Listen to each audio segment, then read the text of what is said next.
ಒಂದೊಳ್ಳೆ ಯೋಚನೆಗೆ ಪ್ರೇರಣೆ ನೀಡುವಂಥ ಒಂದೊಳ್ಳೆ ಮಾತಿಗೆ ನಾನು ನಿಮ್ಮನ್ನ ಜೊತೆಯಾಗಿದ್ದೀನಿ. ರೂಪಾ ಗುರುರಾಜ್. ನಾವು ಯಾರನ್ನಾದರೂ ಪ್ರೀತಿಸಿದ್ರೆ ಅವರಿಗೆ ಏನು ಮಾಡೋದಕ್ಕೂ ಸಿದ್ಧರಾಗೋಗ್ತೀವಿ ಅಲ್ವಾ? ಇಂಥದ್ದೇ ಒಂದು ಪ್ರೀತಿಯ ಕಥೆ ನಿಮಗಾಗಿ. ಒಂದು ಬಾರಿ ಕೃಷ್ಣನಿಗೆ ಸಿಕ್ಕಾಪಟ್ಟೆ ತಲೆನೋವು ಬಂದ್ಬಿಡ್ತಂತೆ. ಏನೇ ಮಾಡಿದ್ರೂ ಕೂಡ ಆ ತಲೆನೋವು ಹೋಗಲಾಡಿಸೋದಕ್ಕೆ ಸಾಧ್ಯನೇ ಆಗಲಿಲ್ಲ. ಎಲ್ಲೆಲ್ಲಿಂದನೋ ಔಷಧಿಗಳನ್ನು ತರಿಸಿದ್ರು, ಮತ್ತೆ ಅನೇಕ ಋಷಿ ಮುನಿಗಳು ಬಂದು ಉಪಚಾರ ಮಾಡಿದ್ರು. ಏನೇ ಆದರೂ ಶ್ರೀಕೃಷ್ಣನ ತಲೆನೋವಿಗೆ ಯಾರಿಗೂ ಕೂಡ ಪರಿಹಾರ ಸಿಗಲಿಲ್ಲ.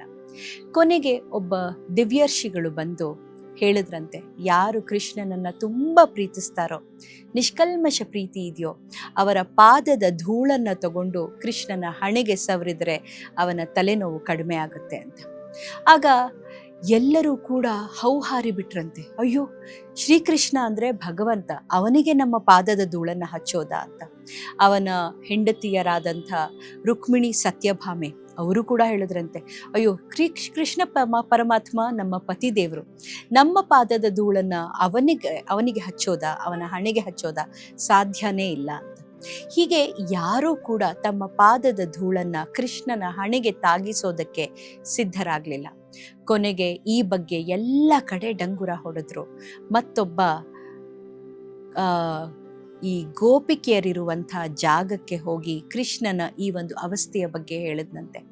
ಆಗ ಇದ್ದಕ್ಕಿದ್ದ ಹಾಗೆ ಅಲ್ಲಿದ್ದಂಥ ರಾಧೆ ಒಂದು ಕ್ಷಣವೂ ಯೋಚನೆ ಮಾಡದೆ ತನ್ನ ಪಾದದ ಧೂಳನ್ನ ಒಂದು ಬಟ್ಟೆಯಲ್ಲಿ ಕಟ್ಕೊಟ್ಟು ಇದನ್ನ ಕೃಷ್ಣನ ಹಣೆಗೆ ಸವರಿ ಅವನ ತಲೆನೋವು ಖಂಡಿತ ವಾಸಿಯಾಗತ್ತೆ ಅಂತ ಜೋರಾಗಿ ದುಃಖದಿಂದ ಪ್ರೀತಿಯಿಂದ ಆ ಧೂಳನ್ನ ಕಳಿಸಿಕೊಟ್ಲಂತೆ. ಆ ಧೂಳನ್ನ ತಂದು ಕೃಷ್ಣನ ಹಣೆಗೆ ಹಚ್ಚಿದ ಕೂಡಲೇ ಕೃಷ್ಣನ ತಲೆನೋವು ವಾಸಿ ಆಯ್ತಂತೆ. ಆಗ ಅಲ್ಲಿದ್ದವರಿಗೆಲ್ಲ ದೊಡ್ಡ ಆಶ್ಚರ್ಯ.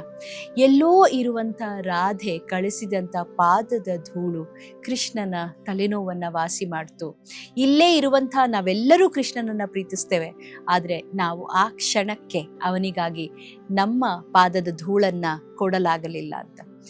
ಜೀವನದಲ್ಲೂ ಇಂಥ ಸನ್ನಿವೇಶ ಬರುತ್ತೆ. ನಾವು ಪ್ರೀತಿಸೋರು ನಮ್ಮ ಜೊತೆ ಇರ್ತಾರೆ, ಅನೇಕ ಕಷ್ಟದ ಸನ್ನಿವೇಶಗಳನ್ನು ಎದುರಿಸ್ತಾ ಇರ್ತಾರೆ, ಆದರೆ ನಾವು ಅವರಿಗೆ ಸಹಾಯ ಮಾಡೋದಕ್ಕೆ ಹಿಂದೆ ಮುಂದೆ ಯೋಚನೆ ಮಾಡ್ತಾ ಇರ್ತೇವೆ.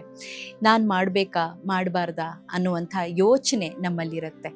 ನಿಜವಾಗಿ ನಾವು ಯಾರನ್ನಾದರೂ ಪ್ರೀತಿಸ್ತಿದ್ರೆ ಅವರಿಗೆ ಸಹಾಯ ಮಾಡೋದಕ್ಕೆ ಮುಂಚೆ ಹಿಂದು ಮುಂದೆ ಯೋಚನೆ ಮಾಡೋದು ಬೇಡ. ಆ ಸಮಯದಲ್ಲಿ ಅವರಿಗೆ ಸಂಕಟದಲ್ಲಿರುವಂಥ ಅವರಿಗೆ ನಮ್ಮ ಸಹಾಯ ಬೇಕು, ಅವರು ಆ ಸಂಕಟದಿಂದ ಹೊರಗೆ ಬರಬೇಕು. ಇಷ್ಟೇ ನಮ್ಮ ಉದ್ದೇಶ ಆಗಿದ್ರೆ ಆ ಕ್ಷಣಕ್ಕೆ ಹೆಚ್ಚು ಯೋಚಿಸದೆ ಸಹಾಯ ಮಾಡಿಬಿಡಬೇಕು. ಇಂಥ ಸಹಾಯಗಳೇ ಅವರನ್ನು ಜೀವನದಲ್ಲಿ ಮೇಲೆತ್ತೋದು, ಅವರಿಗೆ ಮುಂದೆ ಬೆಳಕು ಕಾಣೋದು. ಇಂಥ ಪ್ರೀತಿ ನಮ್ಮಿಂದ ಎಲ್ಲರಿಗೂ ಸಿಗಲಿ ಅನ್ನುವಂಥ ಆಶಯ ನನ್ನದು. ಯಾವುದೇ ಪ್ರೀತಿಯನ್ನು ವ್ಯಕ್ತಪಡಿಸ್ಬೇಕಾದ್ರೆ, ಯಾರಿಗಾದರೂ ಸಹಾಯ ಮಾಡೋದು ಬೇಕಾದರೆ ಹೆಚ್ಚು ಯೋಚನೆ ಮಾಡೋದು ಬೇಡ. ನಿಷ್ಕಲ್ಮಶ ಮನಸ್ಸಿನಿಂದ ಆ ಕ್ಷಣದ ಪ್ರೀತಿಯನ್ನಷ್ಟೇ ನೆನೆದು ಮಾಡಿಬಿಡೋಣ. ಆ ಪ್ರೀತಿಗೆ ಆಯಸ್ ಹೆಚ್ಚು ಅಲ್ವಾ?